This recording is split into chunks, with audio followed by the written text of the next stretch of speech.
when did you get licensed? 2000. Well, so my license was issued in 14. I actually didn't. Well, I have a 14 license number. It didn't start until 15. Okay. Didn't really begin until middle of 15. Did not go full time until almost 19. 19. Okay. So dive into like those first couple years, struggles, successes. I know you were kind of bartending as well, building up that clientele. Wow, What was that ride like? it's horrible. It's absolutely atrocious. Because our industry has so many areas of opportunity to do better. We can come back to that, but it's part of why I have my team the way I have it. It was a lot of rah bang bang, oh, I don't know, like, unicorns and fairies everywhere. All right, that's complete bullshit. All right, this industry could do much better if we could make some changes. I started on a team. I was on that team for a year. I saw 0 leads ever, 0, not one that was even viable. Right.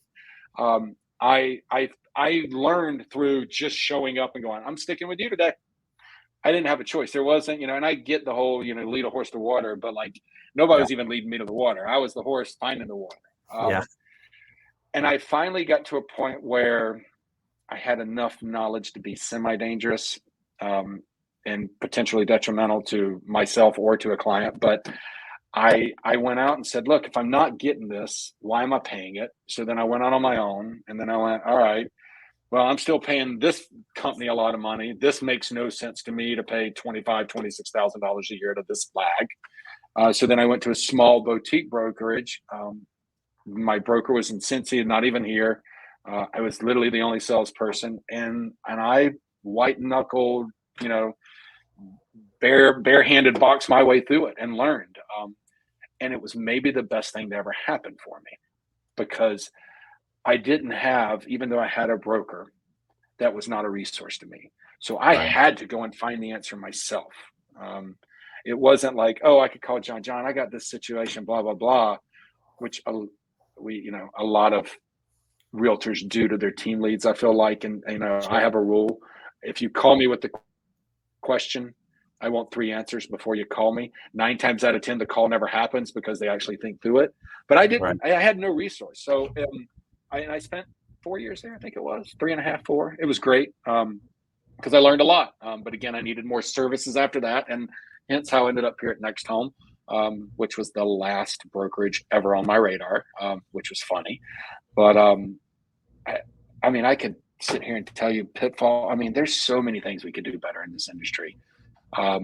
Just from a teaching perspective, I think it's ludicrous that we will license somebody and turn them loose without any experience other than taking a test. Like, it's mind-boggling to me. Like, we wonder why agents fail. Well, nobody's going to trust that new agent that's never done a thing, that's by themselves. That we're just setting them up for failure. So the struggle was real. I mean, I remember sitting down in my office the first day. I was so excited. I had a desk, I had a computer, and I sat down and I went, shit, what the fuck do I do? I had no idea. I mean, literally, I'm like, here, I've got a license, I've got this office, I've got all this, and I'm like, I have no idea what to do. Even when my first contract that I had to write, I was so excited driving home. It was down in Marion Village, and I still remember it to this day. I think everybody remembers your first one, right? And I got into the office at KW, and I was like, and I sat down at the computer and I went, wait, I have no idea what I'm doing. And luckily, Foddy, who's still over at KW, Sluman, I'm probably saying that wrong. Foddy's an awesome dude. But Foddy said, hey, brother, I got you. Let me help you. And still to this day, I'm eternally grateful to him, because had I not happened upon him in that office, I don't know if I'd have gotten it done. But I now, in the position that I'm in, I'm trying to help facilitate some of those changes and stuff. Because it's like, having a team's like being a parent, right? We don't want our children to fail. We want them to learn through our failures. And I'm hoping that the ones that trust me, that literally trust me with their life, so to speak, and their livelihood, that I can teach them and give them what wasn't given to me. That's one of my passions. I got lucky. I've been with my mentor, my team lead, since day one of my real estate career. And, where you didn't necessarily have someone showing you the path and the way. I had that from day one. So I didn't really have some of those like super down, like, oh man, I don't know what I'm doing. And I'm right there with you. I think, the industry doesn't have to be the way it is. It doesn't have to be the way that, moving forward. And, I'm there with you as far as I believe, you know, franchises don't fail, right? A small percentage do, but mom and pops fail all the time. Right. Yeah. And that's how I look at real estate agents, right? You can be a mom and pop, go out on your own, but the majority of you, the vast majority of you are going to fail.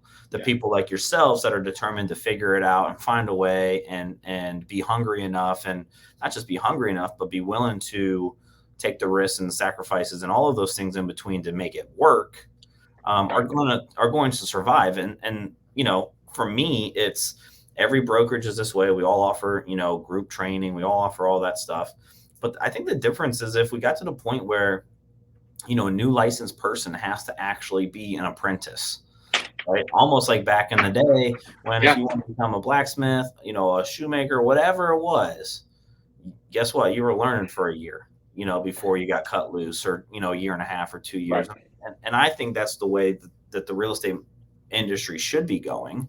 I would agree. And you have some of that with like mentorships, right, within the brokerages and things like that. But even that's not it's not really a true way to do it, in my opinion. So I love that.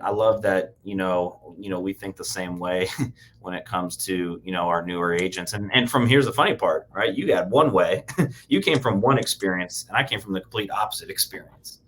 Right. And how can we bridge those gaps to make sure that, everyone's on that path to success once they do get their license? Right.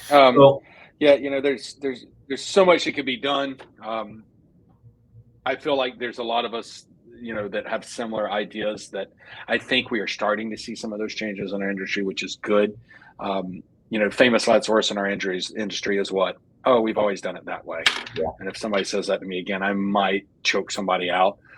It doesn't mean it has to be done that way always. In fact, our hashtag, our motto is do different. Yeah. Because we can do different, we can do better. So anyway.